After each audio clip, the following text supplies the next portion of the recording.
Bueno, hoy estamos otra vez en ¿Qué cinta? Nuestro podcast. Hoy vamos a hablar acerca de otro teórico cinematográfico, esta vez de la misma corriente, es decir, la contemporánea. Este teórico se llama Christian Metz. Hoy vamos a analizar sus postulados con base a dos películas, siendo estas Boyhood, de Richard Linklater, y Elephant, de Gus Van Sant, la película que ganó en Cannes hace como 17 años, exactamente. Eh, entonces, bueno, antes de comenzar con los análisis, vamos a presentarnos, ¿no? Hoy estamos Luis Felipe Orozco. ¿Cómo estás, Luis? Hola, muy bien, gracias Daniel. ¿Y tú cómo estás? Súper. Y por el otro lado tenemos a Eduardo Andrés Gómez. ¿Cómo está, Eduardo? Bien, bien, Daniel, todo bien. Ah, bueno, y que les habla Daniel Isaac Morales. Yo también me encuentro muy bien. Entonces, antes de hablar en qué nos parecieron las películas, vamos a decir en cómo vamos a dividir el programa. Entonces lo vamos a dividir en 1, 2, 3, 4, 5, 6, 7, 8, 9 subprogramas, lo podemos decir, subtítulos, no sé cómo llamarlo, como partes, siendo la primera la materia prima del cine. Después vamos a hablar de los canales de la información. Tercero, el cine no es un verdadero lenguaje. Cuarto, semiótica y el cine. Quinto, códigos cinematográficos. Sexto, los propósitos del cine. Séptimo, el estudio semiológico del lenguaje cinematográfico. Octavo, estructura fílmica, sintasmática de las imágenes. Y por último, una conclusión. Entonces, bueno, dándole paso a lo primero, es, ¿qué les pareció las películas, muchachos? No sé, y comencemos con Eduardo. ¿Qué te pareció Boyhood, por ejemplo? Pues a ver, Daniel, la verdad es que hoy yo me la había visto hace un par de años, hace más o menos 3, 4 años, y en su momento no, pues se me hizo aburrida, tediosa, a lo mejor era por la edad que tenía, como la concepción que tenía del cine, pero pues ahora que para este trabajo la tuve que ver de nuevo, me parece que es una pieza que está muy bien construida, porque es que es la construcción de toda una vida y más el tratamiento del tiempo. O sea, literalmente acompañan a los personajes en su proceso pues de crecimiento. Y además ahora logro como encontrar lo bonito de la película y es que digamos que la sencillez y la naturalidad son como sus principales armas, por así decirlo.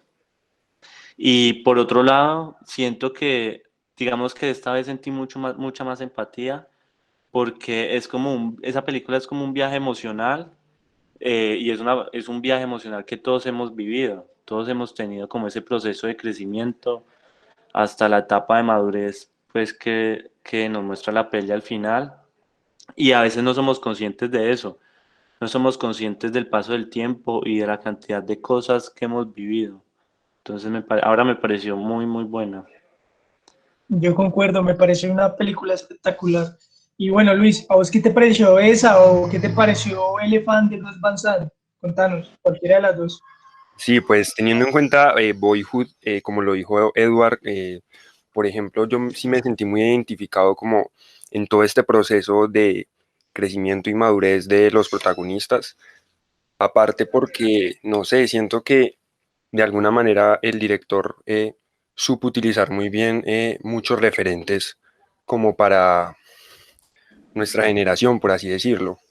Utiliza canciones como Yellow de Coldplay, eh, canciones también como de High School Musical, todos vimos High School Musical, canciones de Lady Gaga, se ven programas de televisión como Dragon Ball Z, se ven escenas de que, por ejemplo, la mamá le lee libros de Harry Potter, entonces, no sé, me sentí muy identificado con el protagonista y sí, no sé, por eso creo que fue como la que más me gustó.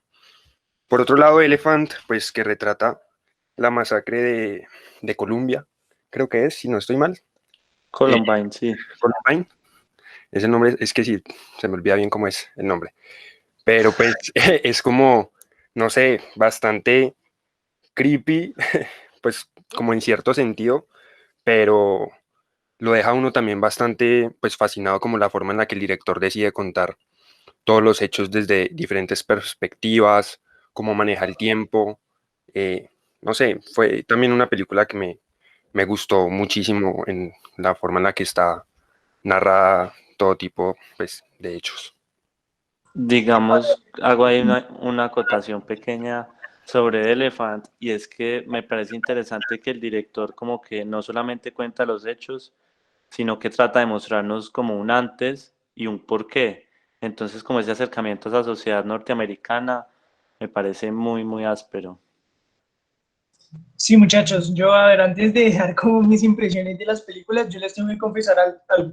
Yo me había visto Elephant hace ya bastante y esa película me daba rabia porque esa película ganó un festival de cine de Cannes, le ganó una película que es una de mis favoritas, que se llama Mystic River de Clint Eastwood. Y yo decía, no, pues cuando me la vi, no, esta película no es mejor que Mystic River, pero en estos días que me la volví a ver para el trabajo, yo tengo que decir que a pesar de que no considero que es más película como tal, sí considero que hay algo que es muy bien logrado y es la dirección. La dirección de esa película, es decir, tanto en montaje, lo que tú decías, Felipe, de, de mostrar las situaciones en diferentes perspectivas, porque es que si uno hace el análisis como más general, más paradigmático, por decirlo de alguna forma, la cinta solo ocurre ponerle, bueno, sin quitarle como el tiempo del pasado de los pelados cuando nos muestran pues a los dos asesinos haciendo sus cosas diarias. Solo la película ocurre en unos 10 minutos, marica, y es una película de 1 hora y media, es decir, como como todo lo que va pasando antes del asesinato, de la masacre, lo cuentan desde tantas perspectivas que dilatan el tiempo, lo fragmentan de una forma que lo hacen ver como si fuera 1 hora y media, porque eso es lo que dura la película. Entonces eso me parece muy positivo, y con Boyhood, no, sin palabras, es decir, yo creo que es una de las películas más importantes de la historia del cine por el hecho del experimento que se hizo, es decir, se dejó pasar 14 años, creo que fueron 14, creo que incluso más, quién sabe, o menos, por ahí va, años, y ver cómo el tiempo afecta realmente a los actores es algo increíble. Yo creo que y no solo eso, como el director hace las elipsis, es decir, no le da miedo, digamos, un año solo hacer una escena de unos 5 minutos, por ejemplo, lo que pasa bastante. Y me parece que lo hace, las elipsis son tan puras porque es que en realidad el tiempo sí ha pasado. Y me parece que eso es algo que ninguna película tiene hasta que alguien vuelva a hacer el experimento. Me parece que es algo magnífico. Pero bueno, sin más preámbulo, pues eso sería nuestra introducción, y después como del corte pasaremos a hablar del primer punto importante, entre comillas, no sé por qué es importante, pero bueno, importante, que sería la materia prima del cine según Christian Metz.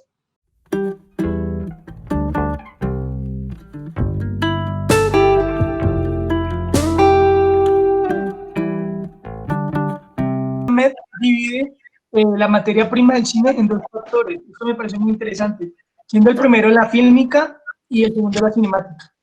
Entonces, en la fílmica lo que nos menciona es que hay como todo un factor social con el nacimiento del cine, es decir, hay muchas actividades, es decir, o sea, el arte de elaborar el cine tiene unas cuestiones vinculadas a esto, ¿no? Es decir, por ejemplo, la tecnología, la organización de cómo se rueda, y también, pues, digamos, los aspectos culturales y todo eso.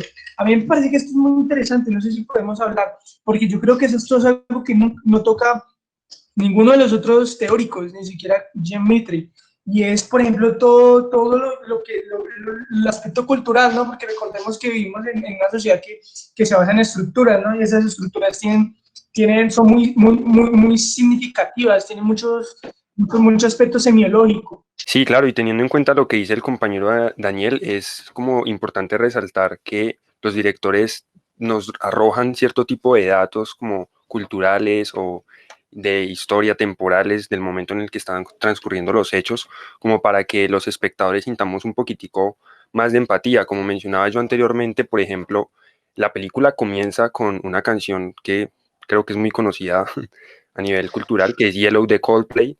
También a lo largo como de las etapas en que ellos van creciendo se muestran canciones de High School Musical, canciones de Lady Gaga, se ven los programas de televisión como Dragon Ball Z, libros, literatura que leen sus padres en las noches, que como Harry Potter, especialmente Harry Potter y la Cámara de los Secretos.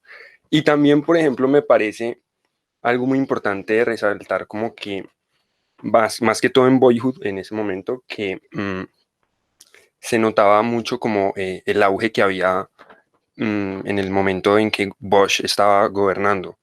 También que pues estaba en auge la guerra con Irak, y se nota también un poquito a medida que van creciendo los personajes, cómo los niños son utilizados en las épocas de campañas electorales y todo eso como para dañar la imagen de uno u otro candidato. Entonces, no sé, hace como que uno se siente identificado porque son cosas que podrían pasar también en los países de uno y que eh, día al día de hoy, de la actualidad, todavía se sigue pues evidenciando. Sí, claro, y yo también añadiría como todo este factor que el cine no se despega de la cultura americana. Me parece muy interesante, especialmente Boyhood, porque es como un paso por toda la década de los 2000. Pero bueno, ya cambiando de tema, el Christian Metz también divide el cine, la materia prima, en la cinemática. Entonces, ¿nos vas a hablar acerca de ello o qué? Sí, sí, pues la verdad, cuando empezamos a conocer a este autor, digamos que fue como algo chocante, porque pues este autor deja de ver el cine como, pues, como arte y lo compara más como una ciencia. Entonces, como ese análisis tan específico que hace, me dejó como sorprendido. Y por otro lado, me parece también muy interesante lo que plantea, pues, respecto a la materia prima y pues los canales de información que la conforman, que pues en el caso del cine y comparado también con la televisión, serían las imágenes fijas, pues los trazos gráficos o animaciones que se incluyan en la pieza, el lenguaje hablado, la música y los efectos sonoros. También se me hace muy interesante que él es muy claro cuando dice que estos elementos que acaba de nombrar, pues hacen al cine muy similar a la televisión, pues los pone comparables en ese nivel. Sin embargo, pues Metz dice que el aspecto que los diferencia es lo que estamos hablando ahora. Son aspectos más culturales que semióticos. Entonces, digamos que es como una forma de ver el cine muy nueva y muy, digamos, esto comparado con los formalistas fueron los primeros teóricos que abordamos. Digamos que son teorías que van, o sea, chocan, pero en general, pues me parece muy áspero este planteamiento de Metz. Es como un punto de Claro, vista que no había considerado. claro, y me parece muy interesante que es que lo que nos dice Metz es que descarta lo que dicen los tanto formalistas y realistas. Es decir, él dice que lo que hace particular al cine son estos 5 canales de información que tú mencionaste. Él dice que no es la realidad, como lo decía Bazán, y no es el montaje, como lo decía Eisenstein. Entonces, vemos que es como más, o sea, vas en contra de los planteamientos que tenían los teóricos anteriores. Y me parece que lo hace de una manera científica, es decir, nos da como las muestras de, de por qué es así. No sé a ustedes qué les parecen, que si creen que puede agregar otro canal, si creen que no es así. A mí personalmente yo voy a decir algo, a mí me parece que este planteamiento deja de lado algo que es muy importante y es el tiempo cuando se saca una imagen, es decir, una imagen es irrepetible y ese valor también cuenta, es decir, cada imagen tiene, no sé cómo decirlo bien, pero es particular, es única. Entonces no creo que, él dice más adelante, ¿no? Creo que ahora lo vamos a mencionar, que la cámara no captura nada y yo creo que eso no es así porque la cámara está capturando, así sea superficialmente, un momento particular. Weón. Sí, obviamente él hace como el análisis por otro lado, es decir, como cómo funciona, y ahí estoy totalmente de acuerdo de que son esos 5 componentes, pero yo creería que no sé, no puedes clasificar el cine de una forma tan fácil, porque el cine no es así, si fuera así, yo lo he dicho muchas veces, vos te puedes aprender cómo, eso lo vamos a hablar más adelante, cómo cinco, eh, eh, cómo estos 5 componentes de la materia prima los usa un director y en teoría vos deberías de ser el mismo trabajo de ese director, porque has aprendido, pero eso es mentira. Entonces no sé si alguien cree, no sé, quiero saber cómo son sus creencias con base a esto, antes de llegar a lo pesado qué es lo que sigue, ¿no? El cine no es un verdadero lenguaje, los escucho chicos, no sé si tienen algo que agregar. Pues digamos que a mí también me parece, o sea, siento que la forma como usted lo dice, la forma como el autor lo argumenta, pues es bien y es muy acertada. Pero yo también siento que como que siempre tengo la necesidad de hablar del montaje cuando se habla de, pues, de cinematografía, ¿no? Y pues con el planteamiento que hace pues, el autor y que luego, pues, como ya dije, argumenta el por qué. No sé, ahí siento como que rayo un toque con eso. Me parece que el montaje pues es primordial cuando se habla de esto. Sí, creo que, perdón, Eduard, creo que en este punto yo también concuerdo con ustedes que a medida que iba leyendo la lectura, pues sí, uno puede también estar de acuerdo en lo que plantea el autor, en la forma en la que él expone sus ideas y el por qué dice lo que dice, por qué menciona estos 5 canales, por así decirlo. Pero también uno como pues, persona que ya ha estudiado también otro tipo de teorías y no puede olvidar las pasadas y tener en cuenta que el montaje también es algo esencial en el cine, o sea, prácticamente, como decían teóricos que estudiamos en ocasiones anteriores, el montaje es prácticamente lo que hace único al cine, es lo que no se le puede, lo que no fue copiado, por así decirlo, tomado prestado de otro tipo de arte, sino que esa es como la esencia misma, entonces sí me hace como un poquito de, no sé, sí siento como un poquitico de diferencia con lo que plantea Christian Entendemos. Metz, pero pues es lo que Yo hay. les tengo, Es decir, Felipe, yo les tengo otra pregunta. ¿Ustedes creen que el cine podría funcionar sin alguno de estos 5 elementos? Y asimismo, ¿creen que el cine podría funcionar sin el montaje? ¿Sí me sin, sienten entender las preguntas? sin el montaje, Exacto. no, yo creo que el cine sin montaje no es cine, o sea, Pero mira que por otro lado, yo creo que el cine puede funcionar sin lenguaje hablado y grabado, sin música grabada, sí, funciona, exacto, total, sin o sea, efectos ya grabados. demostrado en las primeras películas no había sonido, no habían diálogos, eran solo acciones, era, sí, básico entretenimiento, por así decirlo, Es pero que, Felipe, ¿querés que te diga algo? Para mí, nosotros todavía no hemos descubierto cuál es la materia prima del cine. Porque para mí no es el plano, porque el plano no. Te lo voy a decir de esta manera: el plano se puede montar, si el plano es la unidad mínima, el plano no se podría montar, pero pues existe algo Ujú. que se llama montaje interno y vos puedes montar un solo plano. Entonces, yo creo que la materia prima no me cuadra con esto, porque muchos de estos 5 componentes se pueden desechar. Y, digamos, lo único que vos puedes decir que es totalmente necesario es el número 1, que es imágenes fotográficas múltiples y movibles, algo así. Ahora se me va bien la definición. O sí, sea, todos los otros 4 componentes que menciona el autor, yo creo que sí funciona sin ellos. Pero a la vez, no sé, yo creería que todavía no hemos logrado como encontrar esa materia prima. Me parece que es un gran ejercicio como proponernos estos 5 canales de información, porque cada uno de ellos transmite información diferente, valga la redundancia aclararlo. Pero yo sí creo que, como los tres lo decimos, no es como tan simple separar el cine. Sí, está bien, estas 5 cosas están presentes en el cine, pero no creo que eso sea la materia prima en sí.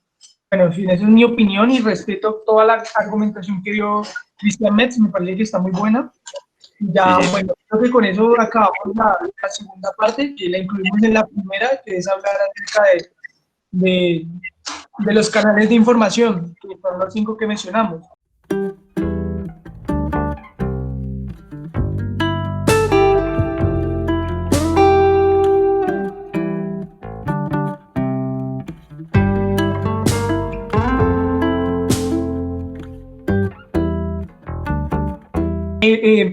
El apartado número 4 de nuestro podcast es: el cine no es un lenguaje. O sea, nosotros que venimos de una carrera, ¿no? Ya hemos pasado por muchos cursos. Lo primero que te enseñan es una especie de lenguaje, ¿no? El cine sí tiene un lenguaje. Y ahora, cuando ya estamos como más cerca de acabar, llega Christian Metz y nos dice que el cine no es un lenguaje. Y esto yo sí no se lo refuto por nada en el mundo. Me parece que lo explica de una forma tan perfecta que, que, que, que se logra no solo entender, sino que lo asume uno como una verdad, ¿no?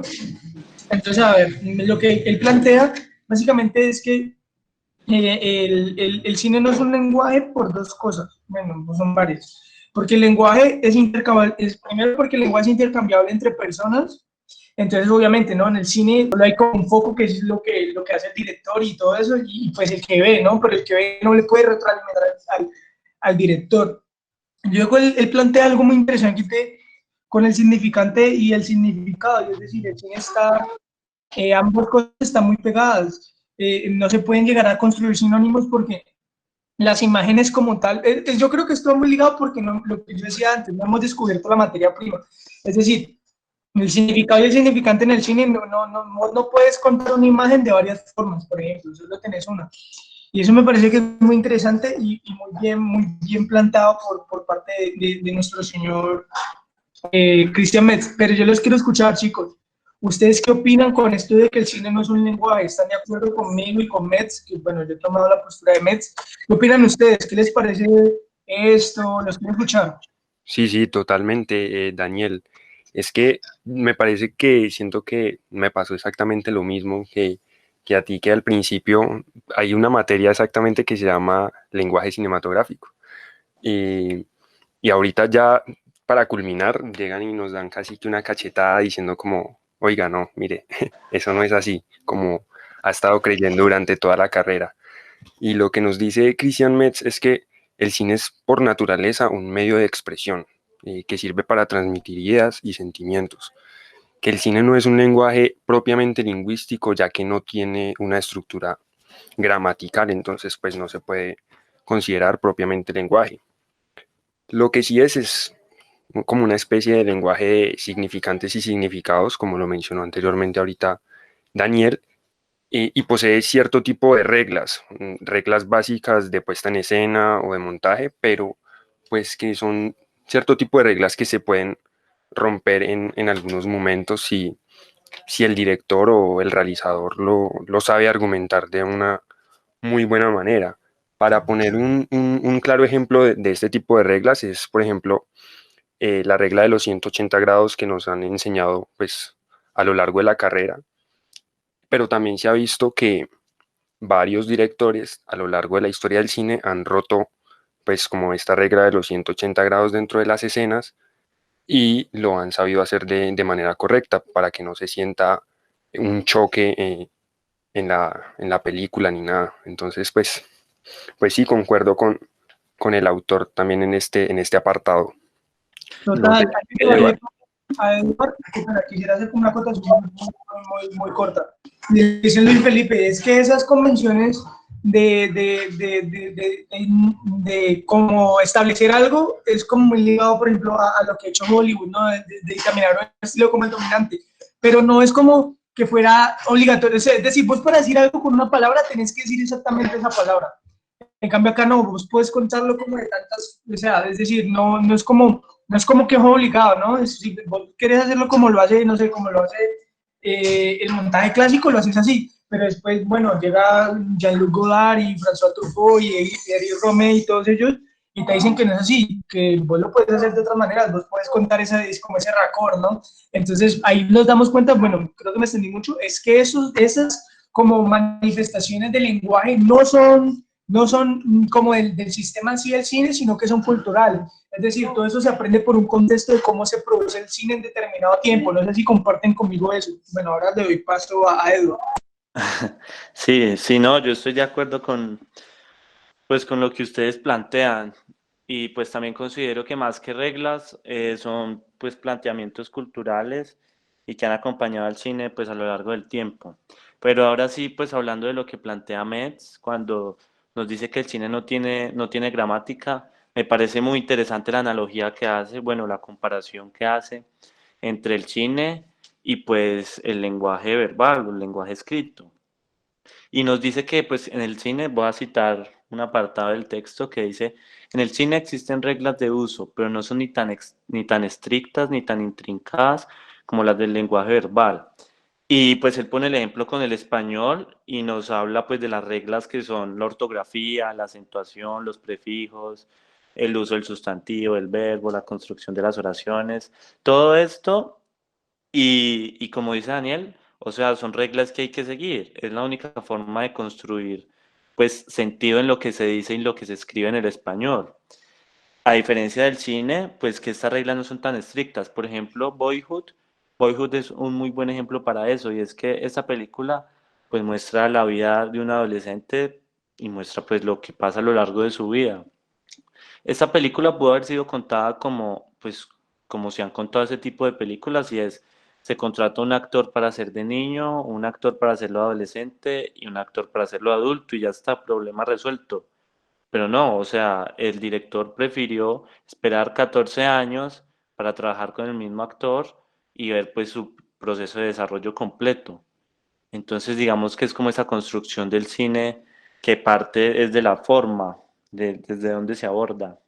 Total, total. Entonces podemos dar de una vez paso al siguiente punto, que es el estudio semiológico del lenguaje cinematográfico. Es que es algo que me parece muy interesante y que nos plantea el autor, es que ¿para qué vos estudias el cine? ¿Para qué estudias la historia del cine?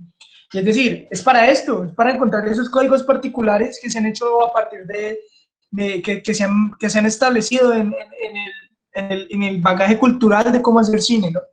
Entonces, es como muy interesante eso, ¿no? De que el cine se estudia para vos aprender códigos, porque a la final son códigos. Vos puedes representarlo de muchas formas, pero hay unos códigos que a lo largo del tiempo se han venido estableciendo como los dominantes. Entonces, aquí yo les tengo dos preguntas muy interesantes para relacionar lo que estamos hablando con las películas. ¿Ustedes les parecen que las películas logran crear unos códigos propios o sea, por ejemplo, hoy estamos estudiando la historia del cine para analizar estas dos películas que son de hace años, ¿no? No sé, 2014 y 2003, algo así.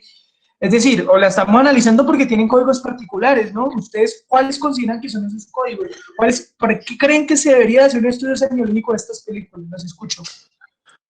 Pues, a ver, digamos que se me hace muy precisa la pregunta, pero pues hay que recordar que Metz más adelante nos dice que realmente como que los sistemas de código como tal no existen, sino que son reglas, pues las reglas que el mismo cine ha planteado y que permite pues que los mensajes se entreguen de manera correcta. Pero en ese orden de ideas, sí creo que hay aspectos que digamos que se marcan mucho en una película y pueden ser, digamos, cómo se hacen las elipsis o las transiciones que se hacen para dar saltos en el tiempo o cambios de espacios. Y digamos que en Boyhood se nota mucho eso, como que el espectador se condiciona para cuando va a haber como cuando, cuando cambia de edad o de etapa de la vida del personaje. También pues considero que esto se puede ver mucho también en la música. Y digamos, en otro tipo de películas, lo sonoro también va muy de la mano con eso, con algunas transiciones.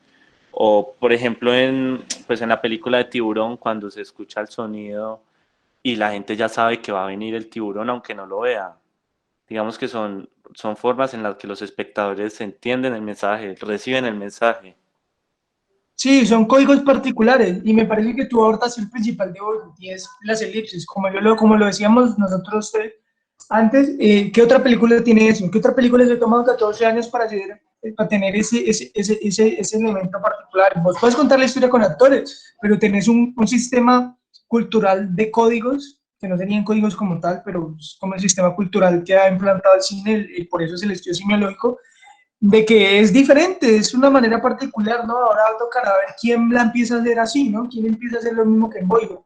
Entonces, no sé, voy a dar, como yo creo que pasa en Elephant, lo decía Felipe al principio, tiene como una especie de contar la historia en diferentes partes, tiene una fragmentación muy bien hecha, de eso puede venir mucho de la literatura, digamos, a fragmentar, pero el manejo del tiempo que tiene la película es muy bueno, es decir, es único que cuente como una historia que ocurre en 5 minutos, pero en 1 hora y media, es decir, como distorsiona todo, me parece que lo hace muy bien, como un código que para mí es particular. Total, precisamente hablando de eso como fragmentación del tiempo es lo que más se puede resaltar de estas dos películas, que en Boyhood, por ejemplo, se fragmenta el tiempo, pero como a lo largo casi de la vida del protagonista, ¿sí? De la vida en tiempo real del protagonista a lo largo de 14 años.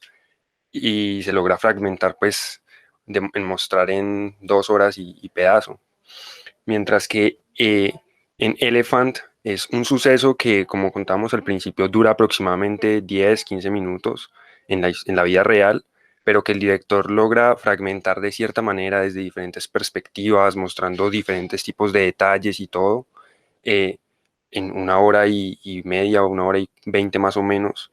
Entonces sí, es como lo que más nos deja estas 2 obras, como el manejo del tiempo a través del montaje, de implementación de ciertos tipos de códigos y de técnicas cinematográficas.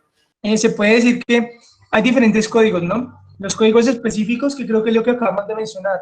Por ejemplo, Christian Metz lo hizo con el montaje acelerado, de que es algo que es único del cine o que solo funciona bien con el cine. Yo creo que estas dos cosas que acabamos de mencionar solo funcionan bien en estas películas, son códigos particulares.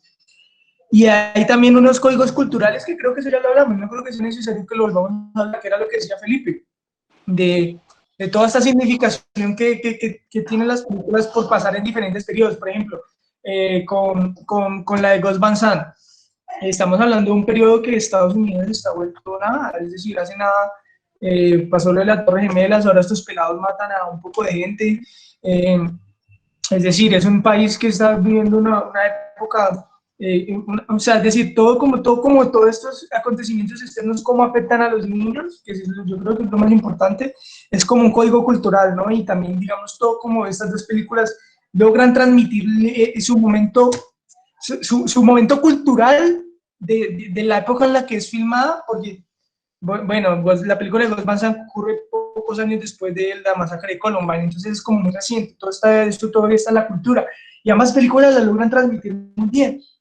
Entonces yo creo que esa parte de la historia semiótico es muy interesante porque podemos lograr entender cómo funcionan los sistemas de códigos particulares. No sé si alguien tiene algo más que ver con ese apartado o damos paso al siguiente, los escucho. Retomar que digamos que algo chévere que ha logrado, pues que se habla en el texto, que ha logrado el cine postmoderno es como cambiar esos códigos particulares que se han establecido, ya sean las películas de terror, de ciencia ficción, por ejemplo en los western. Entonces, pues digamos que eso nos dice que han habido autores pues que han estudiado esto y pues han considerado que hay códigos que deben cambiar o que no deben ser siempre los mismos para cierto tipo de películas.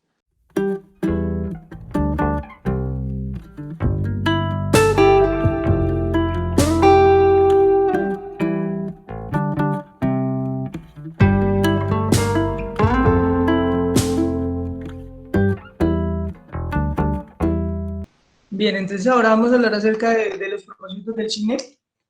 Y es que el señor Christian Metz dice que el cine puede, pues en pocas palabras, puede generar una revolución cultural, es decir, el cine puede ser como una herramienta para transformar la cultura, ¿no? Es como desde el cine, desde adentro, pasar todo lo que está en la pantalla hacia afuera. Me parece que eso es muy interesante y yo creo que las dos películas logran hacer eso, es decir, principalmente Elephant logra como hacer una crítica que logra, no sé, obviamente ninguna película llega a influenciar tanto, pero puede influenciar a la cultura y yo creo que aportó, ¿no? Vamos, al menos le mostró a algunas personas que quizá no habían visto cómo funciona, cómo estaba funcionando, pues eso que decía Felipe, ¿no? Todo esa represión, creo que no sé si es una palabra mal usada, represión que tienen los jóvenes, ¿no? De seguir como esos dogmas sociales y todo eso. Me parece que las dos películas lo cumplen. No sé qué opina de Eduardo. Sí, sí, yo estoy completamente de acuerdo y, y sí considero que pues es muy importante lo que hace Metz y es como darnos esa vista desde digamos, esa analogía entre el cine y pues su influencia obviamente en la cultura y también pues él luego hace un planteamiento a partir pues, de algunos filósofos y nos habla digamos, de esa libertad espiritual que va ligada al cine y ese grupo pues, de teóricos lo que hacen es que ellos dicen que casi siempre se le ha dado como un enfoque muy materialista al cine. Digamos que cada autor como que ha hecho sus propias ideas, o sea, sus obras están ligadas directamente a creencias personales o a sus propias ideologías. Entonces, digamos que tener esa conciencia cultural frente a lo que se está construyendo, pues es supremamente importante porque es como pensar en el otro lado de la cinematografía. Es decir, hemos hablado mucho de los realizadores y de quienes hacen y hacemos cine, pero digamos que cuando se piensa a nivel cultural de lo que una obra puede llegar a conseguir, es pensar en esa otra cara de la moneda que son los espectadores y lo que puedan llegar a pensar al ver nuestra película. Y aunque es imposible pues desligarnos de nuestras ideologías y de nuestras construcciones sociales, es como importante tener esa conciencia del espectador. Mira que aquí hay algo que es muy interesante que plantea Christian Metz, y ahora no lo mencioné, y voy a citar: lo cinemático existirá solamente cuando ciertos códigos, quizá entrevistos en el pasado, comiencen a dominar la producción de significado en el presente, en el cine. Eso me parece muy interesante. Por ejemplo, lo que hablábamos, ¿no? Cómo se han establecido diferentes como modelos de hacer cine, pero a la final ninguno es como totalmente determinante, es decir, siempre va a haber otra forma de hacerlo, ¿no? Entonces lo que plantea este señor es que el cine puede ser un lenguaje, porque, a ver, recordemos, que es un lenguaje, ¿no? Tanto Luis como Edward como yo, teniendo una comprensión mínima del lenguaje, lo va a usar igual, o me equivoco, o estoy mintiendo. No, no, tiene toda la razón, Daniel. Las palabras van a servir para lo mismo. Entonces, cuando eso pasa en el cine, es como la forma, lo que quiere llegar al cine, ¿no? Es decir, lo que este señor, es decir, Christian Metz, quiere que el cine llegue. Y es decir, que se creen esos códigos que sean totalmente dominantes, es decir, que no haya otra forma de crearlo. Eso me parece que es muy complejo, y aquí es donde yo vuelvo a refutar a Christian Metz. Me parece que el cine nunca va a poder hacer eso, porque si hacemos eso, el cine se va a acabar, el cine, y yo creo que si buscamos esa aproximación a que el cine encuentre como solo una palabra, ¿no? Por decirlo de alguna forma, solo un código para contar algo, estaremos limitando como tanta forma de creatividad, ¿no? Por ejemplo, lo de Boyhood, si se crea, digamos, como el fenómeno social de que siempre, bueno, es que ha sido así, ¿no? Que siempre las elipsis se contrata un actor X y esto, pues como que estas nuevas cosas no van a tener cabida, y esto me parece magnífico. Lo que hace Hollywood es un experimento de 1 en 1.000.000 en el cine. Sí, sí, total. Sí, estoy de acuerdo con el planteamiento pues, de Daniel basándose en Metz.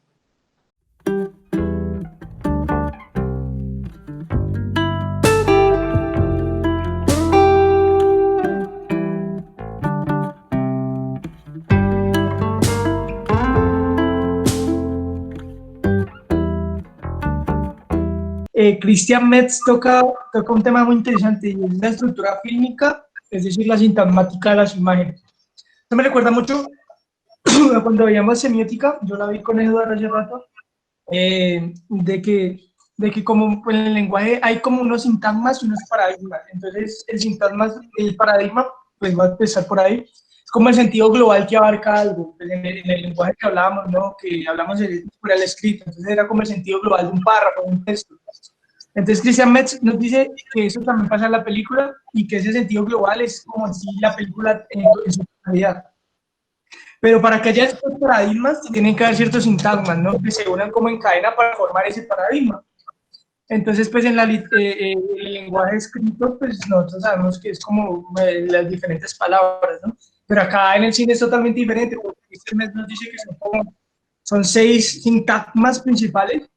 Estos son la escena, la secuencia, el sintagma alternante, el sintagma frecuentivo, el sintagma descriptivo y el plano autónomo. Entonces lo voy a explicar ahí como muy breve. La escena, pues todos sabemos, ¿no? Que es como el conjunto de varios planos que ocurren en el mismo lugar, y que se hace como una especie de una acción particular, ¿no? Se podría definir así. La secuencia, que es como un conjunto de escenas. Entonces la secuencia trata más como de un tema particular que abarca como las diferentes escenas que lo componen. Yo lo podría definir así.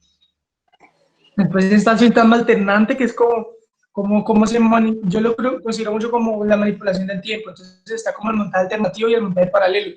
No, el montaje alternativo no solamente siendo referencia a un montaje alterno, sino, digamos, por ejemplo, en el plano contra plano, que vos alternas como descompones una escena en diferentes fragmentos, por decirlo de alguna forma. Lo frecuentativo, que es como mostrar varias veces una sola mirada, y eso es como muy similar a lo que pasa en la película de Gus Van Sant, que decíamos Hay una escena que se repite como 3 veces y es como, pero se repite en tiempos distintos, ¿no? Es como, no lo mencionamos ahora, creo que no, y es muy interesante, ¿no? Es como repetir una diferente, una acción particular desde diferentes puntos de vista. Esto pasa en la película de Gus Van Sant, y creo que esa es la mejor jugada que tiene Gus Van Sant en esa película, es hacer eso, es repetir esa escena, por decirlo de alguna forma, ese momento, escena no era la palabra, repetir ese momento, ese sintagma facultativo varias veces, pero contárnoslo después desde diferentes puntos de vista. Después está el sintagma descriptivo, que es, por ejemplo, cuando vos descompones, como cuando vos muestras muchas imágenes de algo desde diferentes ángulos. Para describir, vos mostras desde diferentes ángulos, formas, pues un mismo espacio, por decirlo de alguna forma. Y por último, y el más interesante para mí, es el plano autónomo o plano secuencia.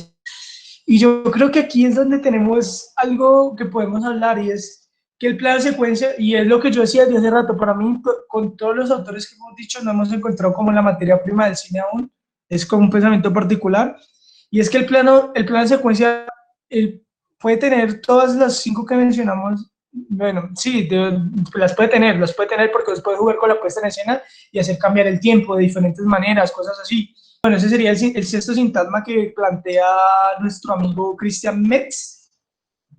Pero yo creo que es como, ese plano de secuencia para mí es como está muy metido ahí, como que hace mucho ruido, no sé si ustedes opinan lo mismo. Sí, sí, digamos que sí se siente como diferente.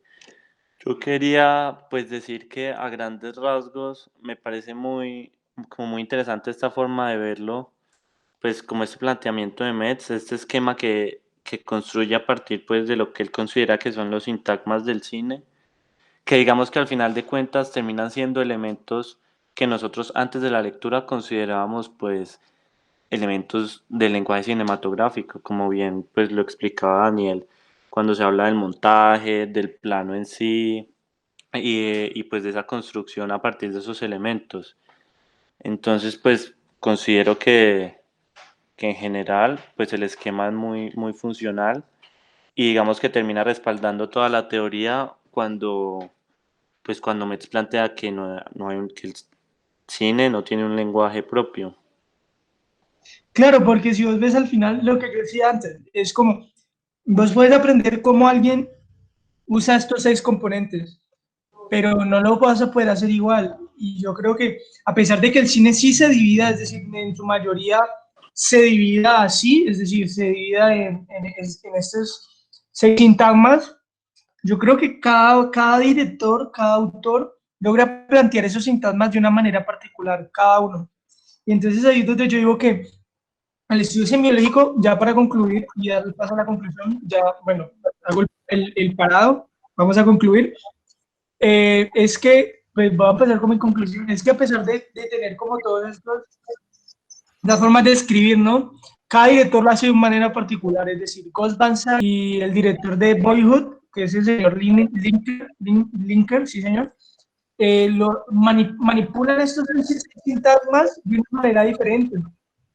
Entonces, como mi conclusión es esa, el estudio semiótico del cine es muy interesante porque nos permite analizar como el cine muy desde su funcionamiento, pero digamos a la hora de aplicarlo me parece que es como muy limitado porque deja muchas cosas, es decir, pues el estudio semiótico del cine es interno al cine, no es externo. Yo creo que deja muchas cosas externas que sirven para hacer, más que todo para uno como, a ver, como estudioso y realizador, vos puedes entender esto es muy fácil de entender porque es de memorizar y ver cómo se aplican las películas, pero ya a la hora de hacerlo, cada película lo va a hacer de una forma diferente, y cada director va a manipular esto de una forma diferente. Entonces yo creo que ese estudio se puede complementar, pues ya acabamos todas las teorías cinematográficas, se puede complementar mucho con las otras anteriormente vistas. Yo creo que aún estamos, esta conclusión la va a tratar de manera más general, como todo lo que ha sido la teoría cinematográfica. Es que yo creo que tiene que haber una conjunción de todo, es decir, tanto lo que dice André Bazin, como lo que plantea Sergei Eisenstein, como lo que plantea Jan Mitri y Monsterberg y todos los demás, bueno, incluido Christian Metz, se debe poder combinar, porque yo no creo que ninguno haya llegado como una respuesta universal, y es que es mejor que sea así, porque el cine no es algo que funciona mecánicamente, nunca va a ser así, y espero que no podamos encontrar esas respuestas, porque yo creo que son cosas que aún no podemos entender, es decir, o sea, ni siquiera creo que hayamos descubierto todavía el, la unidad mínima del cine, que para mí, yo lo digo, no es para mí no es el plano, porque el plano, si fuera el plano permitiría, el plano de secuencia sería imposible, porque el plano de secuencia monta la unidad mínima, y vos no puedes montar la unidad mínima, porque eso sería trabajo del paradigma, o de la edición, o de esto, ¿sí me hago entender? Entonces, bueno, me estoy saliendo un poquito del tema, pero lo que estoy diciendo es que estas tres visiones de teorías, en especial esta última, nos permiten,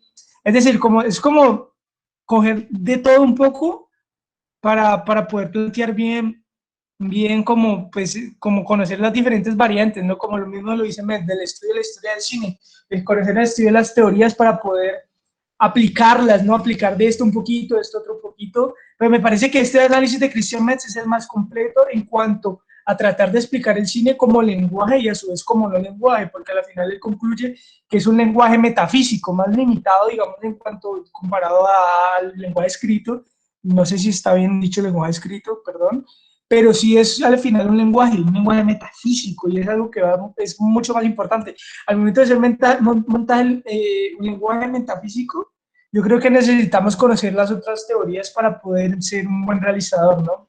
Sí, no, pues yo estoy de acuerdo, y entrar a discutir los elementos que faltan para una teoría precisa, pues nos tomaría muchísimo tiempo, pues nos podríamos quedar hablando toda la noche, pero digamos que en aspectos generales, y digamos que es como una conclusión que se ha mantenido en cada teoría, y es que, listo, se nos plantea una idea, vemos una teoría, analizamos sus autores, lo conocemos, tal. Pero luego llega otra teoría que nos dice, no, yo creo que esto no va por este lado y que puede ir mejor por este. Digamos que inicialmente puede ser como impactante, pero digamos que finalmente terminan siendo, o sea, termina teniendo muchos argumentos. Por ejemplo, Metz al final cuando nos plantea el esquema de los sintagmas y pues, de los paradigmas, digamos que termina complementando eso que yo sentía al principio que faltaba, y es como el hablar de esa construcción que se logra a partir del montaje y el plano en sí mismo. Entonces, pues en general me parece que es una teoría muy, muy completa en lo que plantea. Sí, en este punto yo también concuerdo como conclusión, concuerdo con ustedes en lo que mencionan en que a pesar de que es la teoría más completa sobre el estudio cinematográfico hasta el momento, personalmente sigo sintiendo también de que hace falta tocar todavía como algunos detalles de la realización.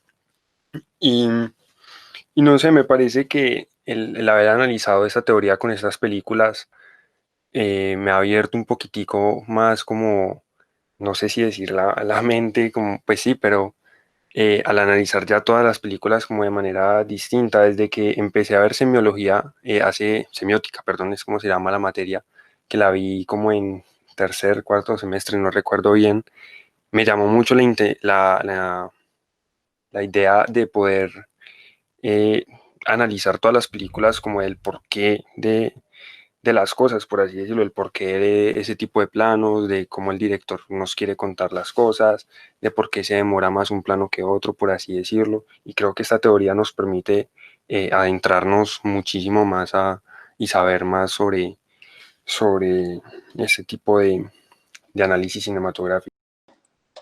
Bueno, pues yo creo que eso sería todo, y pues ya acabando como los podcasts en sí.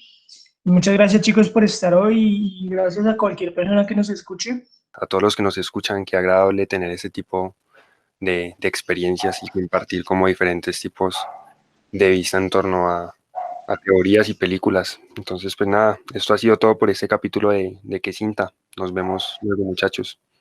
Bueno, nos escuchamos. Chao, gracias.